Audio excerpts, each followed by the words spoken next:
Okay, so I guess that's a good place to start off. Yeah. Tell me about your day. Or you said your wife had a dream. Uh, yeah, she was telling me. She said that she was watching.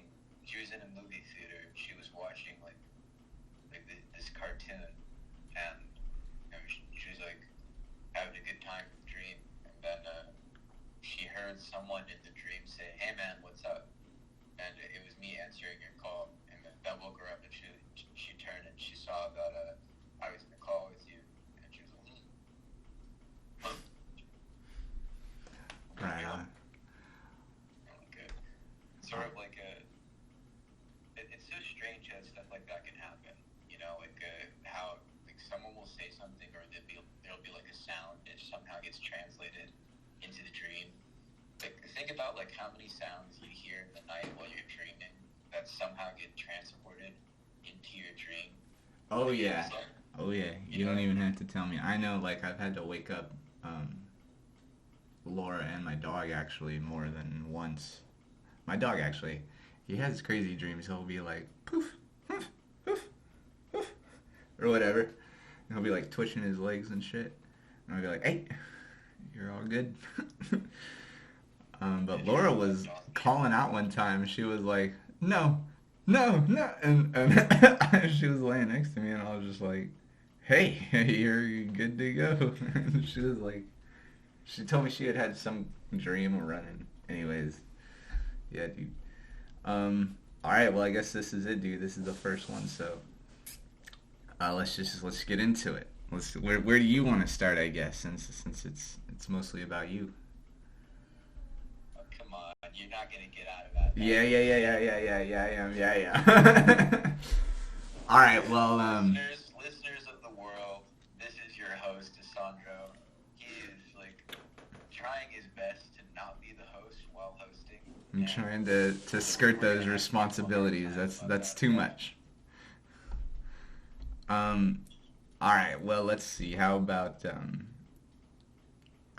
your first memories of school? How about that? How, That's a good place to start. kindergarten, or not Well, kindergarten, pre-K for us. Good old Wonder Window. what's fascinating about this is that uh, I believe I have ADHD, and there's like all sorts of memory issues when it comes to long-term stuff. Like I remember very specific things like down the line, but uh, preschool to like a kindergarten, there's like very specific things. Like I remember when I first met you, that was like really, really absurd because I think I'm heightening the memories like via like the Mandela effect. Like I'll remember certain things and I think to myself, did that actually happen? Or am I manufacturing that memory with my current fondness for those times?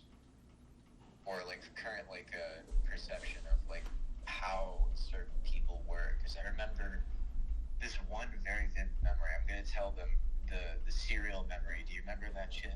Do you remember the cereal memory? Like No, there's this. no, hit me with it. Okay, I know I've told you this before, but just for the guests' enjoyment, like this is like a really stupid thing that I did in preschool. So actually, it was it preschool? Like, oh, daycare, not preschool. We're all sitting down, and it's like a kids' table, right? So you have like all these bowls, and they're filled with like I don't know some boring ass cereal, like Bran Flakes, and we're like talking about kid shit. Like I'm so strong, I can lift things up. Like I have the ability to lift things up. And then like one kid like lifts the table, and I remember you were sitting across from me, and you're like, I can lift it too, and you lifted the table like just a fraction a bit higher than the other kid. And I'm looking at that, and in a split second, like this is how like looking back on it, okay, I think that's just ADHD impulsivity. But what I did was I was like, that's nothing, and I flipped the table, and all the milk goes flying everywhere, and the teacher's like, what the fuck is going on? they I see me like standing above the chaos, and I say, I did that. I'm strong. We're like, you win, bro. You got it. Yeah, I went for it, and I remember they called my mom, and she was like, "Why did you do that?" And I said, "I don't know. I just wanted to prove I was strong." That's all it Like, takes. the absurd amount of logic. Like you just like think, like, wow, why did I come to that conclusion? Now, like you're thinking like as a kid, that somehow makes sense. Like, I'll flip the table. You're like, these guys ain't got shit on me. Right. Yeah. That's something that I remember. Another thing was, cause like for the listeners, like exposition, that's sort of like the big meetup. Like we met way back at daycare when we were about 4 or 5 years old. I don't remember the exact ages, but I know for a fact that there were some hijinks, because you told me that there was this one distinct memory you had that I didn't even remember until you brought it up, was that we used to have these, like, this box full of costumes that we would put on. Oh, yeah. We would put on, like, dresses and stuff like that, and, like, pretend to be, like, other people. And, like, there was this one other memory where we had these trikes. There was a playground. Hell yeah. I loved those. And they had this special... There was, like, 2 bikes that they had that were better than all the rest. And those were the ones that I always wanted to get. You'd have to, like, wait in line and shit. Do you remember that? And it was, like, teaching us patience. And I remember getting a boo-boo and having to get taken care of. And then she sprayed the stuff on my fucking... thing, and I was like, Kate, I don't think that made it better, because that fucking hurt. I'm still hurting emotionally.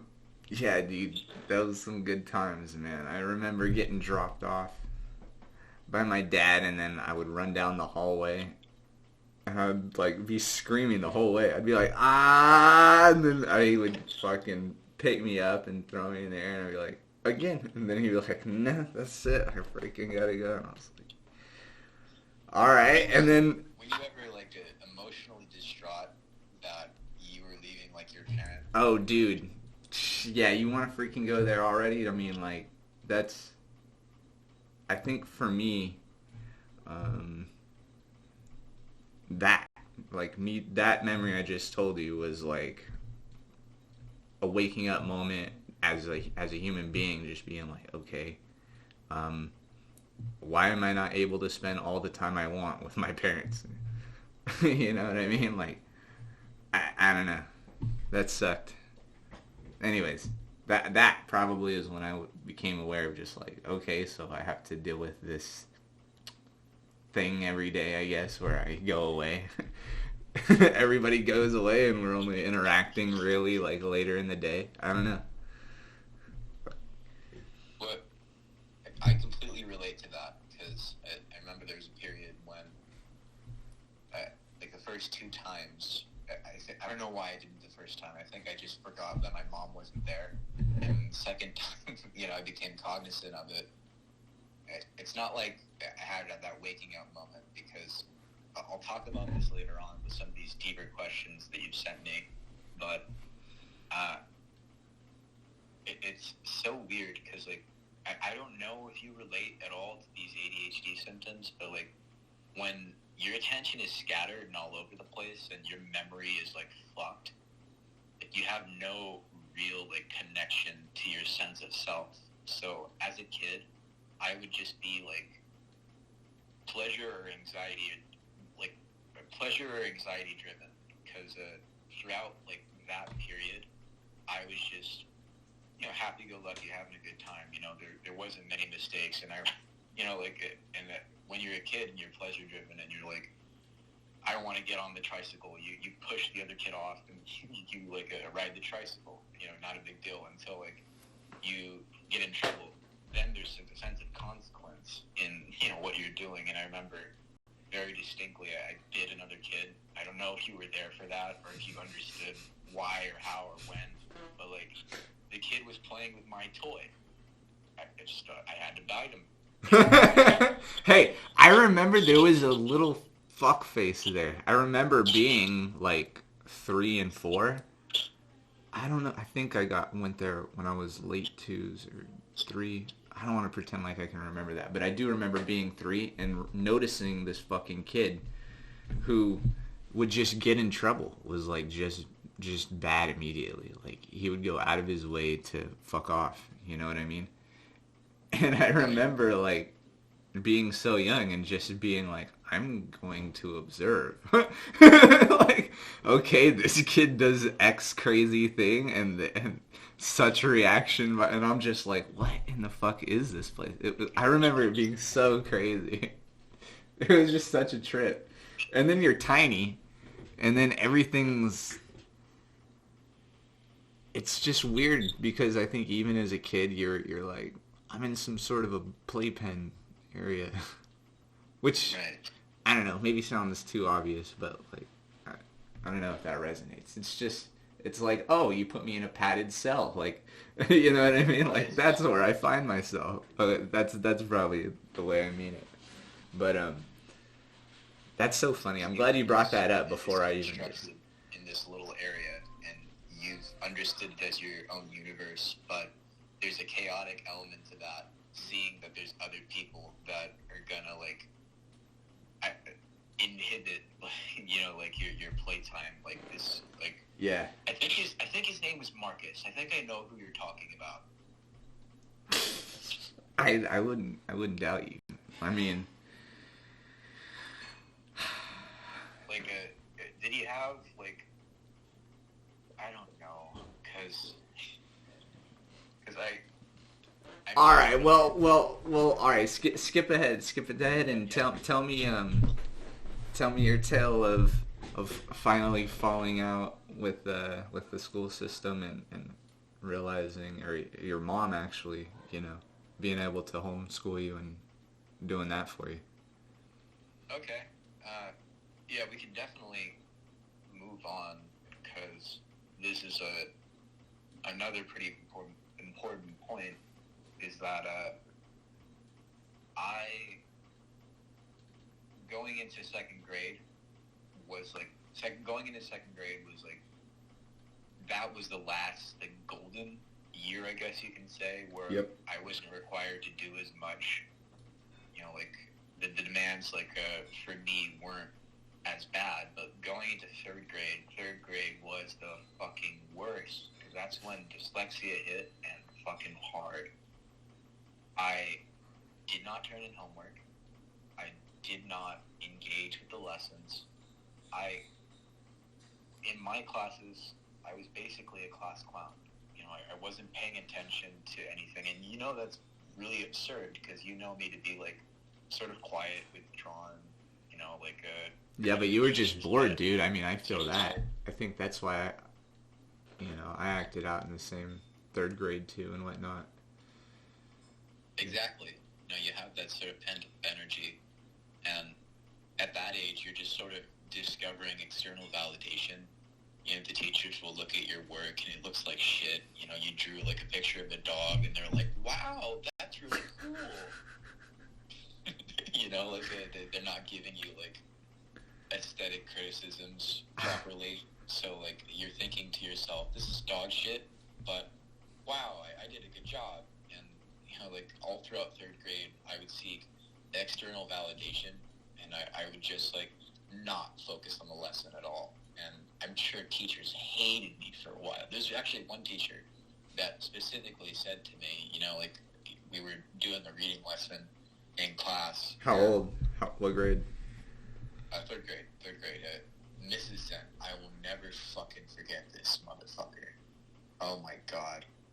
Okay, so she had coffee breath all the time, and her favorite thing to do was to lean forward so that she was eye level with the kid, with me, and like give like little words of encouragement here or there, like, come on, do it, you know, like I believe in you or whatever.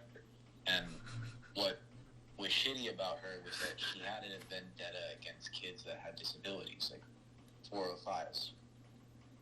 And one one day I remember reading, or not reading, more appropriately, and looking at the page and seeing like a blur. You know, my mind was like drained at that point. And I remember, because like we were all reading aloud, and she called on me, and I answered, and what page are we on? And she said, we're on page like something so over, and I go to the page, and I go to the part where I think that we're reading, and she interrupts me, and she says, we're not on that part. Go to this part.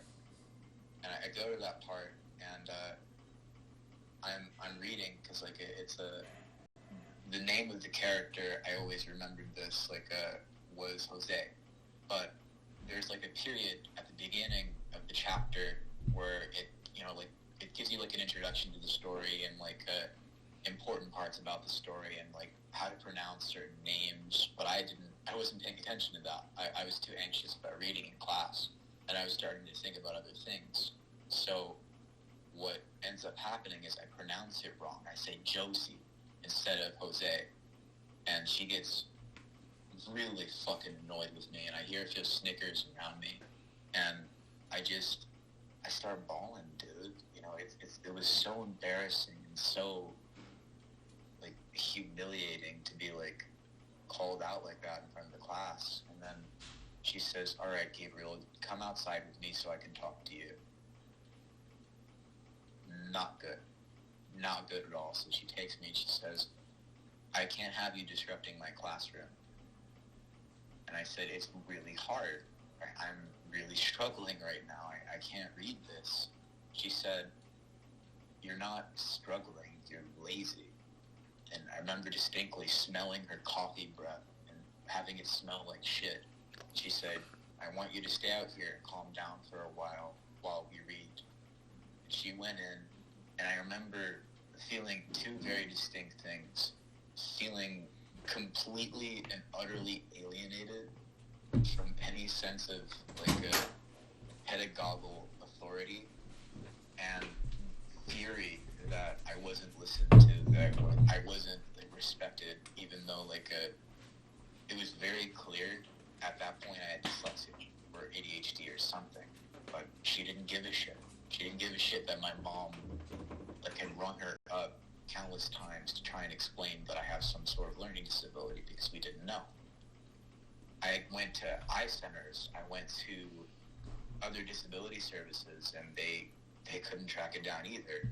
The school didn't want to acknowledge my disability, so I went to another school, Norris Elementary. This was Thorner? Thorner didn't want to?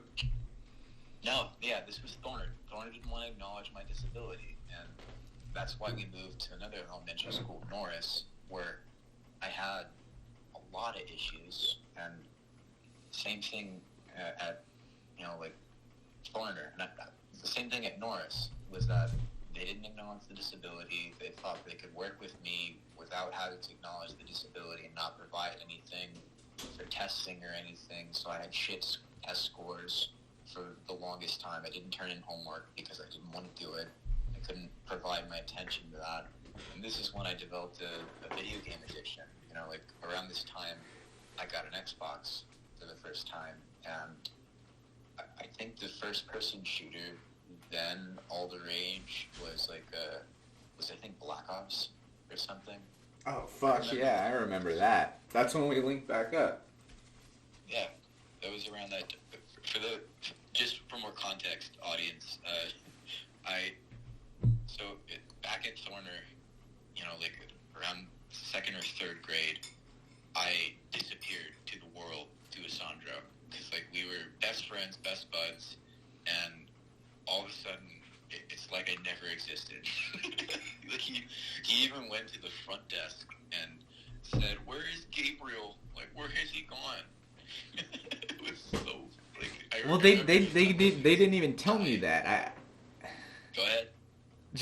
I remember making a whole expedition up there. It was second grade, and when you're in second grade, you're 7. So literally, I was like, okay, my friend has not been here for a long time from my frame of reference, which was probably, it felt like a month, because I remember it going through my head and being like, okay, I've been around playground.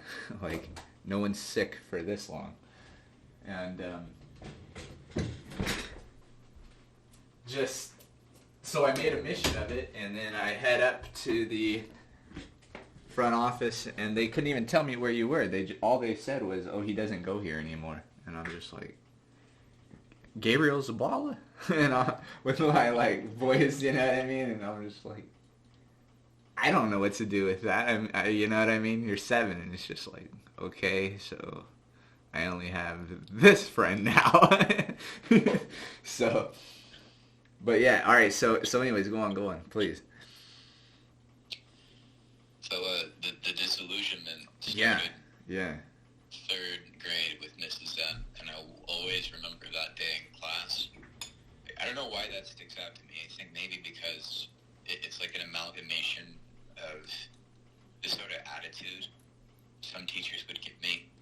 Was it more than that, or was that like the breaking point, or is that, like you're saying, just a good event that kind of culminates everything that happened? You know what I mean? It's like a good event that describes like my attitude towards public school and how the attitude I had towards it for a while. Because what ended up happening then was that my grades were so shit, and I was so behind in my reading level and ability to understand like the amount of information being hurled at me that I just failed. You know, and that in and of itself created so many self-esteem issues. It's partially why I think I sought to craft myself as this like intellectual, you know, because you start with that inferiority and you think to yourself, how can I be better?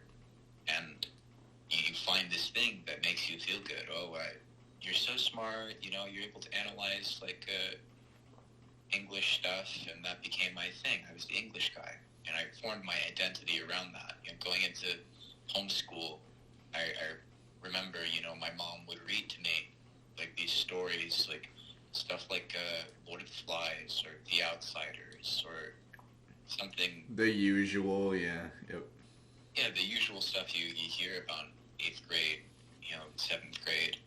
And I remember with Lord of the Flies in particular, like writing an essay about it and having my research teacher, like, you know, that's the teacher that you get when you go into homeschool, you know, a teacher that helps teachers, you know, your home parent who schools you. So the way it's set up in a charter system is you'll have like a teacher you use as a resource to help build a curriculum and model good, effective teaching methods. Wait, so go on. He graded your paper?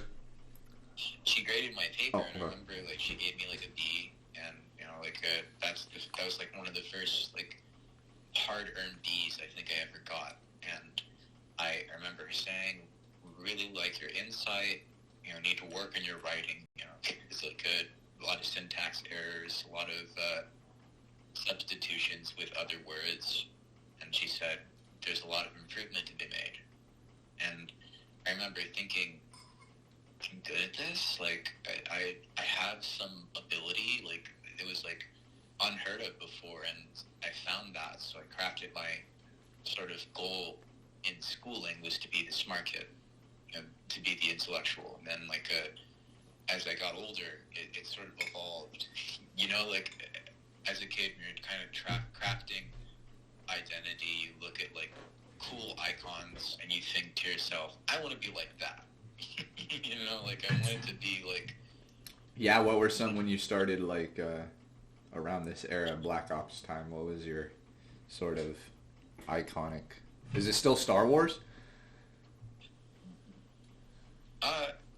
Was it Star Wars then? Wasn't it? That was your whole thing. You still love it, right? Yeah, I still love it. I still love it, and I loved it then. I felt like I lost that around 14, but I was still into it. You know, like I was still like I would watch the movies occasionally, not as much as I did when I was younger. Let's see.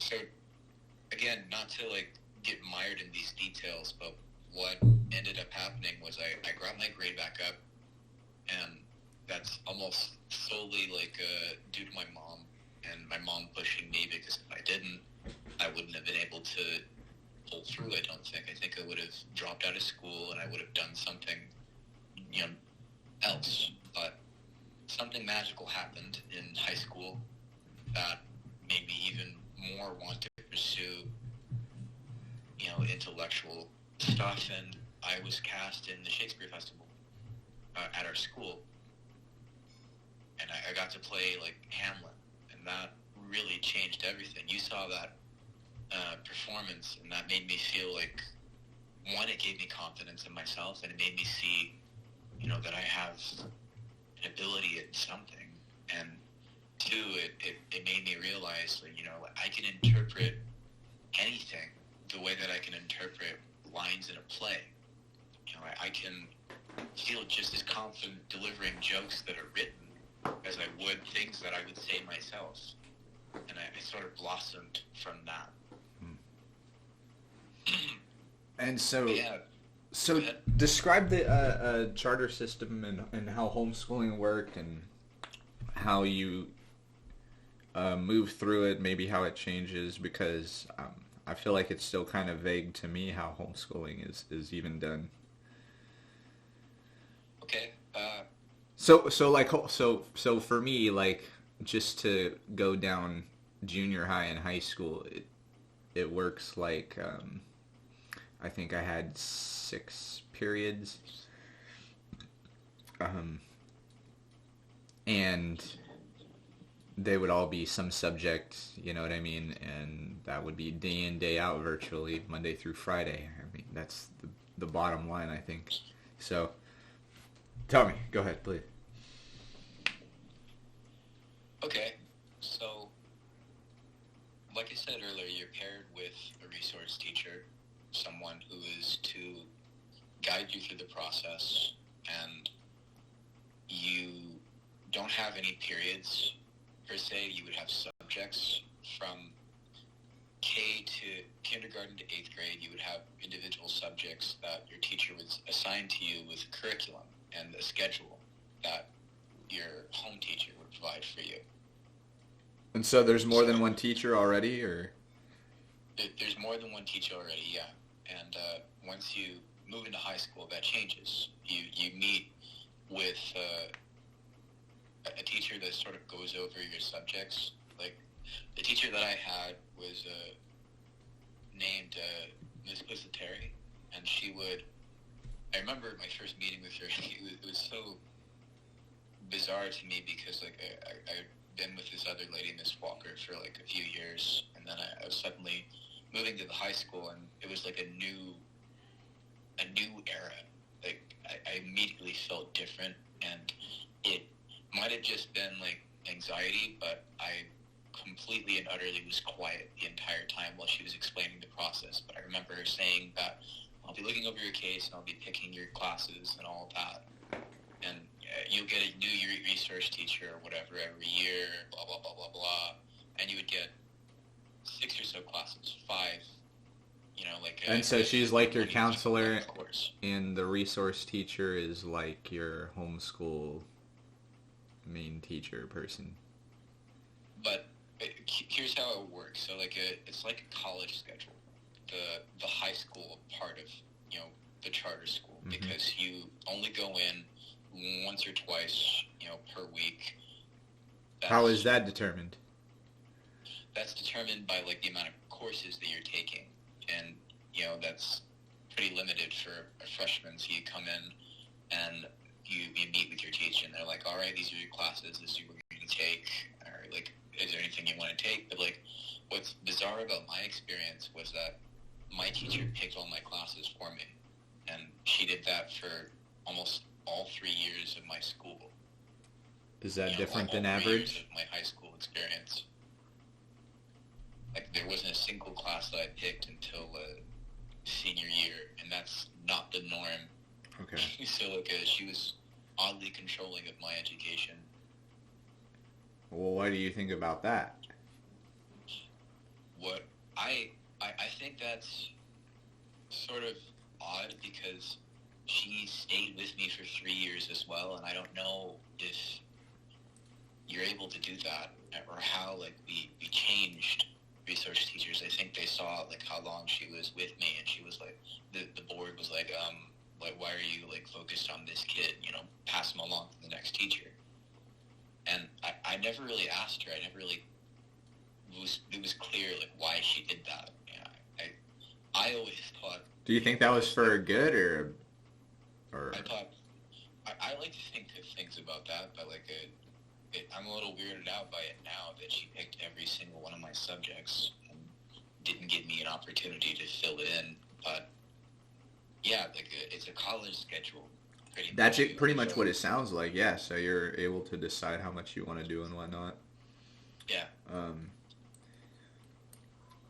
Do you think? Well, so I guess how does that compare with college? Actually, college then I guess is the next question. College is so much better. Like obviously you have more resources than an agricultural school, which is like partly what Valley Oaks is. You have because at Valley Oaks you had literal like animals in pens and like farming areas which you can practice on, and that was the main focus, like which made like practicing for theater very difficult because you would have to just find an empty classroom and then practice in there. We didn't have a performance like area. We didn't have a theater room, and if you were to practice, you would have to find like a quiet place, that wouldn't interfere with anything. And it was so bizarre because like I hear, I asked Cappy like, hey, like you guys have like an actual stage to perform on? What's that like? I never got to perform on a stage until like 2 weeks before the performance. So like, what's good? Like, what's the situation? That's why. Mm-hmm. Like she goes to Highland, and I went to Valley Oaks like all my high school career. So like going into BC, that was like a fucking radical experience because they have a big like theater there. They have a big like area and like they got a couple sophisticated technology, and I was going through it the entire time, and I was just blown away by it. I had 2 bit parts in each Shakespeare festival because I didn't necessarily audition. What happened in Julius Caesar was I came in late, and the other time I came in late again and missed the previous auditions that were for the people vying for like the extras or whatever, and I just emailed like the director because we were cool, and he said, I'll give you a part, and that was really gracious of him. But let me go back to like how college is better. You just have so much more freedom. You don't have someone picking your classes. You don't have like unless you have like a counselor, which I was stupid and I didn't do, because like I just chose like a contemporary film class, and I thought I'll just start out like this one class. I don't really care to get this started too soon. I just want to see what it's like, and it was so much cooler. Like you could explore the campus, you could find places to study that are unique to you. You can buy reasonably priced food. It was just better. That's what I think, at least. Definitely. I remember that play. That was sick too. And so that's how I felt about college as well. And I was kind of like mind blown that I tried so hard in high school, to be quite honest. I mean, maybe, that's because it's BC, and I don't mean that very meanly, to be honest. I think BC was a pretty positive experience compared to my preconceptions going into it. But yeah, I mean, it made me be like, well, why wasn't I taking all these classes? You know what I mean? Because they're some of them were a carbon copy of stuff from high school. Physics was 2 English classes that I took were exactly the same English class that I took senior year, and I'm just like, this is way easier than a whole year. You know what I mean? It's a semester, and anyways, it was just so crazy because I saw it happening in college. I guess I thought that would end, and I mean, like, throughout school you go and you learn stuff, and then at a certain point you kind of just realize, like, this is the same life science that I was learning in fucking 5th and 6th grade. You know what I mean? Like, just because the book is using bigger words, like, you know what I mean? I'm not impressed. And so that was kind of my attitude, and just being like, what a bummer, because it would have been way easier. Or if I was my own kid, I wish I could have just been like, do this shit, and you're done at like, 17. Because I feel like that's how easy the general ed stuff is. It's like some weird high school 2.0 light version. I don't know. Right. And you have more freedom, and it's like, why is all school not like that? But so that's what I thought was cool that you were saying about being homeschooled, is it's like a little taste of that anyways, so. But, all right, well, tell me about acting. How did that suck you in and make you become passionate? Because it exposed me to the arts. When you have a reading disability and attentional issues, you tend to write off anything that requires any sort of effort or concentration, for the engagement, for the sense of dopamine. That's why I loved film for so long, and I still love it.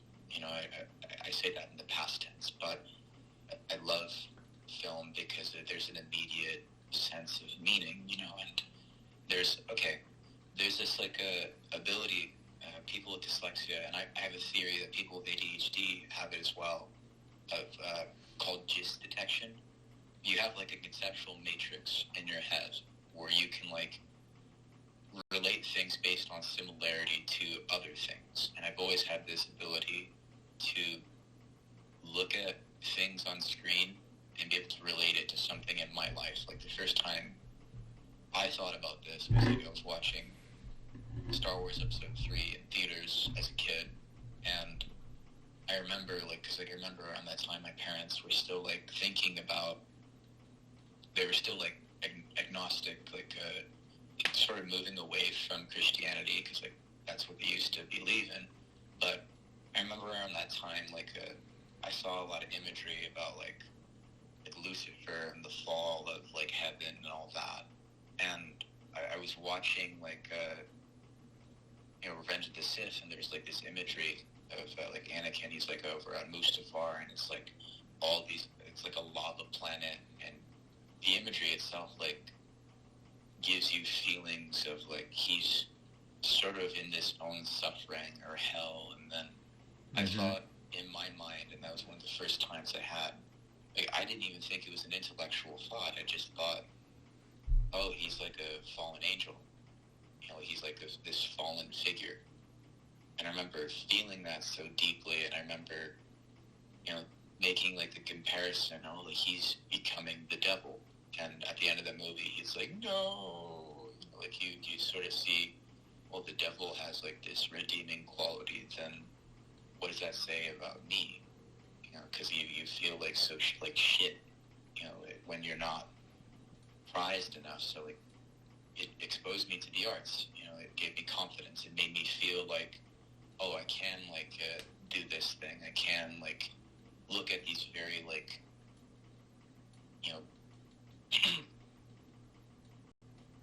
patience-driven materials and work through it. If I can work through Shakespeare, I can easily work through something like The Catcher in the Rye, or what's another fucking thing that I read around that time? Something that sticks with me, even though it was also very verbose for my reading level, was a book by Jack London called White Fang. And I remember reading that. I still have it. I stole it from the school. You know how a book resonates with you so much, you're just... You stole it? Did you just tuck it away, or like you checked it out and you're still racking up some debt or something? No, it wasn't checked out. Like because what happened was that the school just gives you like a copy because it's part of the course load, and I think what happened was like there was just a copy missing, and nobody ever inquired to where it went. They were like, whatever. And I had that copy, and it was in my backpack, and I remember thinking, I should return this. But then I thought, no, I'll just keep it. Like, that sounds like too much work. That's the Lucifer element in you looking for the insights. All right, so this is a good time. What's some good books that have resonated with you, or maybe have woken you up throughout life? I've told you one of them. It's called Mastery by Robert Greene, and the whole premise of the book is attaining mastery and being connected to your art and your craft. You know, whether that's like scientific pursuits or pursuits in the arts, you know, engineering, all that sort of stuff. And it travels through various stories in history and how masters of like Einstein or Leonardo da Vinci or like Thomas Edison or you have like people that were like perfecting their craft and like their thinking and their way of looking at the world through techniques like negative capability, where you doubt like your senses and you're able to like ingratiate yourself into truly discovering what reality is in and of itself by doubting it, because our first impulses are almost always wrong, right? Our first perceptions of things aren't the true version of what it is, because we're biased towards our various like habituations about what we think reality is, because we're so disconnected from our bodies and our way of looking at things. And what awakened me in that was it made me discover in myself that there's something in me that I need to bring out into the world, because the thing that is pivotal about that was that Green talks about an inner voice that we all have that helps us discover our vocation, our calling. You know, because the original meaning of that is, you know, when you say vocation, like 100 years ago, 1,000 years ago, it was a calling to the church, a calling to God. So there's a spiritual like element in that. There's a spiritual like sort of longing that you have for your vocation. You even have, forget about the Bible, even in the Iliad and in many poems, there's an invocation beforehand where you sort of entreat the muses, and you say, you sort of make a pact, and you say, I'm going to give my mind over to you guys, and you guys are going to manifest this story for me. And you know, the muses, you guys, whoever, is that sort of creative spark, that logos that you're trying to pass through you and onto the screen or paper whenever you're writing whatever it is. Exactly. And that's exactly what he was hitting upon. And it's such a brilliant concept to me that like I'd highly recommend anybody who has an art, who has something they're interested in and wants to fulfill some sort of meaning in their lives by attaining like some sense of mastery over that. Because if you had all like went through like any sort of sport, or like I don't know, if you went into acting like me, or played a musical instrument, and you so how would you say this book is? Then you know you can apply that to any area of your life or any skill that you need to develop, because the advice is so practical and so like meaningful to your own life. It's not just about attaining mastery over something, it's about discovering your inner voice and becoming an individual, let alone like get away from the collective, because the collective like doesn't ask you to like become your own master, to become your own individual. The collective wants you to be a cog, stay subservient to like this like slave morality. So how would you say what you've been reading from the book, how has it helped you maybe reframe your approach or perspective on something like acting, since that resonates, or maybe writing even, whatever? It's made me understand that natural talent can only get you so far, and that there's I always understood this because I wasn't the best like out the gate, but whenever I do proceed with acting, my attitude is just like, I'll learn my lines later. When I realized in retrospect and with the wisdom is that I have now is that, well, there's an important point in learning your lines is that you completely envelop them into your mind and you memorize them. Once you memorize all your lines and you're just speaking them and you don't have a reference like a script, then it feels as if they're coming from you and there's an authenticity there, because that's what you want to accomplish as an actor. You want to accomplish like a complete like emulation of reality. Like almost a mode of possession. Yeah. Right. Right, exactly. And the more,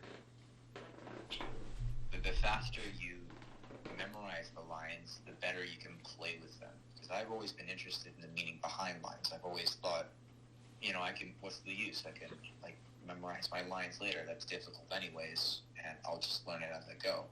There's this one production I did for The Empty Space, which is a theater in, like, a small theater in Bakersfield where it's just one room with, like, rows of seats and, like, a little stage area. So, like, you would go there and you would do the whole show in, like, one room. It's a one little tiny room, and you have props in the front of the actual theater where you get the concessions and everything, and there's art put up. It's really cool. But there was this one show that I did where I didn't even focus on learning the lines, but I would try to focus on the comedic delivery or like the tone of my performance, to the point where my performance actually suffered. I had multiple directors during a peer review say to me, you need to focus on the actual scene. This isn't stand-up. You need to tighten it up. And to the point where, like, the last night, I learned my lines and I knew them pretty well, but my attentional issues, someone in the audience interacted with me and I forgot where it was. Like, that was such a stark moment. That was so, like, bizarre to me, and it showed, like, what Green calls in the book as, like, sloppiness, because you're not, he doesn't call it that, but, like, I forget what he calls it, but I'm just calling it that for the sake of reference. So he calls that, sloppiness, and there's, like, because you're not attuned to your craft enough in that moment. And Yep. what I'm learning in, like, retrospect is, like, you have to be dedicated to it. You have to be able to drive out the essential meaning of what you're doing. Finding the how in the what is what Green calls it. Yeah, I think that's something Nietzsche says. Yeah. Yeah. That's perfect. All right. Any other killer reviews for books that resonated throughout life? Is that just the one that's holding the torch right now for you? That's the one that's holding the torch. I can't think of anything else because I'm nothing at the moment. I'm getting into some philosophy books and still reading. You have a lifelong aversion to reading, and then the books you listen to, you forget, and then you forget what you've read until yeah. No, you said it, a lifelong aversion to reading because of school, man. No shit. I feel that. Yeah. I feel I'm like a recovering hater of books, to be honest. Yeah, I got you. I get you. There's like no general reference point for where you begin or how you begin or what books to read, and I've realized something very important. You don't read to seem intelligent. You don't read it, because like that was my driving goal for the longest time, and I felt so overwhelmed with reading and listening to music.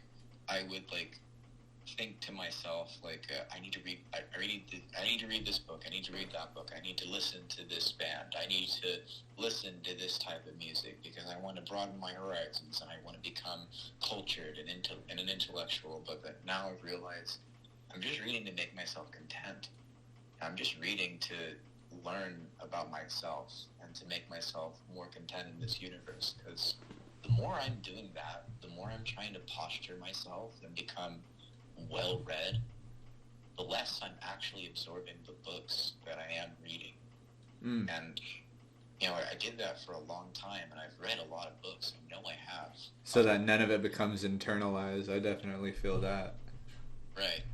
Because, like, you're seeking some external, like, validation, and when you cite books, you're not citing the true message of the book. You're just espousing, like, tiny portions of it that don't have any, like, sense of the actual message. Because I know that I espoused mastery well, because I've read that, like, 4 times. And maybe 3, actually. But to really, truly, like, get the essence of a book, you have to have read it a few times. Like, that's what there's this quote that I love about reading or, like, interacting with art, is that you can't fully understand it upon, like, first glance. Even the things that you understand immediately because of like a correlational experience that you have, you're not able to fully understand all the aspects of it. You know, you read a piece of poetry and you think, that's bullshit, but then 10 years later you read it after you become, like, a father, or you, like, and you have the experience some sort of experience, and you're able to resonate with it on a different level. So have you written anything new, or want to talk about writing and stuff? Well, I'll talk about what I've written. You know, like, I'll talk about our various forays into, like, screenwriting. Oh, dude. So, hold on. My wife is trying to tell me that we're going over time. Okay. But, I can... Well, what time did you want to leave? 30? Yeah, 30. Okay, how about we go ahead and talk about writing, and then let's end it with creativity and what you know, lights that spark. I'm dressed right now for work, audience. So you know what all that rustling is. So I've been writing actually writing for maybe like 2.5 years. What do you consider actually writing versus not? Why do you say that? I say that because you have to say you've completely written something in its entirety in a rough draft to say that you've actually written something. The rough drafts don't count. There's no, like, ideas don't count. Okay. Then I'm definitely out. So you have to completely have written something. That's my definition of being a writer. Or writing is that you are engaging with a written material and you finish it, and it's at least a rough draft, because then you can say that it's written. If it's halfway through and you've outlined something completely, it's still not written. You haven't written anything. You've written a few paragraphs, but what semblance of meaning do those paragraphs hold when you compare it with the rest of the blank page? Nothing. Absolutely nothing. You know, especially if it's not good.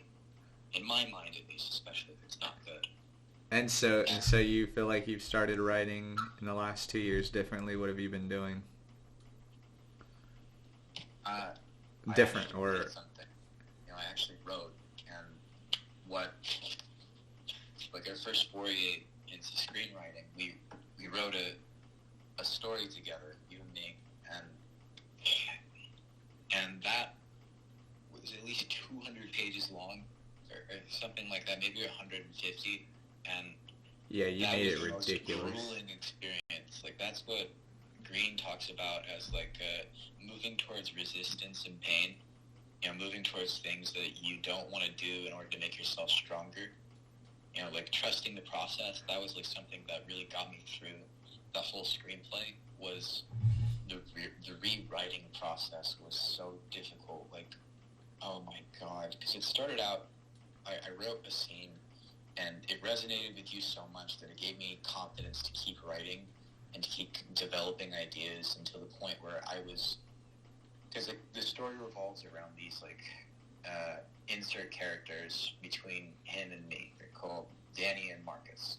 Those are just, like, the characters. And there was a scene with him in the beginning that, I don't know, he said that I really captured his character, and we were able to, like, go off from there. And that excited me so much, because screenwriting is so much more easy in my mind because, you know, I can make it brief. You know, some people think screenwriting is harder because you have to be more specific and there's only so much words you can use. And, you know, given that I made like a 150-page screenplay, you know, I probably did it wrong, but who gives a shit? It got me into writing, and it got me into actually writing in and of itself. And we were going to make this movie, you know, from the screenplay, but we got sidetracked and life stuff happened.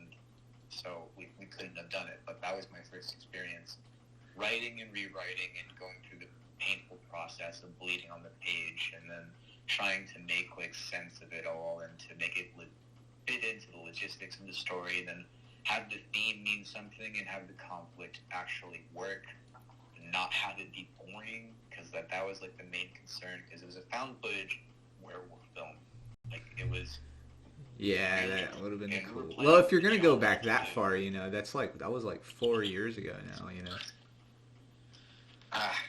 That's the first thing I remember consistently writing. I wrote a one-act play, which was basically a rip-off of the first scene of The Social Network, where like, yeah, it was. Do you remember I sent that to you? You were like, you didn't acknowledge it, but I feel like you felt. I didn't, but you're funny because I mean.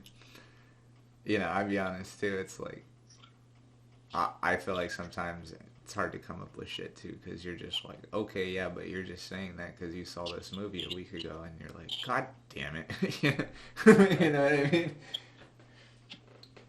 Yeah, it feels like everything's been done. Is the bottom line. I know what you mean, but so okay, so you've been writing, and so how do you think you've been doing better? Like what's been your motivation, and how are you keep staying inspired?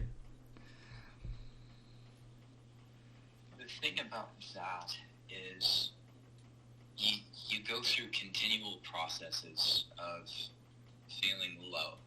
Like, I'm not a good writer, or like, I shouldn't keep writing. And, you know, you go, like, those lows are a part of the process. They're a part of, like, this sort of disjointedness of your work, and you can only see what you're not doing, and then you have these series of like moments where you're like, okay, I'm just gonna do it. There's this quote by Charles Bukowski where he says something along the lines of like, you can't escape your art, the thing that you're made to do. Your art or your heart? Your art. Your art. This thing that you're put on this planet to do, and how that in itself, like, if you have something that you were meant to do and it doesn't come naturally to you, don't try. And I realized something, that the thing that I always come back to is writing, acting, directing, and of all the things that I pursued, music, you know, around 2019, I got back into guitar, you know, because I tried pursuing that. Yeah, now you kick ass, dude. I'm so jealous. Yeah, due to, like, intentional issues, like, I didn't get into it the first time, but to stay inspired, I guess, you find something that you know you can engage in. you find something that you know that if you needed to suffer through like the lows of the process, that you could withstand it, that you could look at what you're doing and find some semblance of joy sparked in you. Like, it doesn't need to be a lot. It just needs to have you connected to the process. Because if I'm writing a story and I don't give a shit about it, if I don't care, then there's no point in writing it. There's no point. And then what's your advice though when it's your own story though, like in a novel, like where I'm sure you can get tired. You know, I've never even attempted to go past 10 pages when writing something myself, but I mean, I think my ideas are the coolest, and even I'm fucking tired of them after. You know what I mean? So how do you stay, interested in that way? With, say, a project, you know? Sorry. How you stay interested, which is funny, because like the novel you're talking about, I've been thinking about writing for a decade. You know what I mean? It's gone through so many changes, so many different orientations and levels of characters and protagonists and villains and all that. That what you do is you make it personal every time. Like, you make it a ritual to, when you begin writing, to promise yourself that you're only going to interact with the page from that point on for the next 2 hours. You have to have written something, and you've had to engage in some process of flow, because it doesn't have to be good. It doesn't have to be anything legible. All that it needs to be is it needs to reflect the truth that you're trying to describe in that moment. I've learned, you can't think of a reader in mind. You have to think of yourself, and that you're basically writing for yourself. That's what Quentin Tarantino does. He says that I want to watch a movie that I would want to watch. I want to write a movie that I would want to see and interact with. All right, man. Well, I know we're getting close to the time, so let's wrap it up with maybe some words of advice that you wish you had heard at whatever age, kid, high school version of you, and yeah. Yeah. Okay. Know thyself. Discover who you are. Steal the things that resonate with you. We're staying classy. Incorporate them into your being and your art. Classic, yeah. I tried to avoid that, and I tried to be original for so long that you sort of stagnate, and you don't come up with anything, because you're not stealing. You're not taking anything. The influences that are very clear, because everything has been done before. What I would advise myself to do is to just find what resonates with your soul and let that be you, in the sense that you're being authentic by doing it. And I tried avoiding that because, I thought that was bad, incorporation of the self. I thought the self was formed by, wanting to be yourself, which is ridiculous, because everyone interacts with the world and decides who they want to be. And for the longest time, I didn't know what that was until 3 or 4 years ago. I had this crisis that I didn't know who I was, or what I wanted, or what I wanted to do, or what even any of that meant. And I was sort of rapidly oscillating between extreme lows and extreme highs, to the point where I just flooded myself, and I hit this breaking point where I had this absurd fascination with personality types, or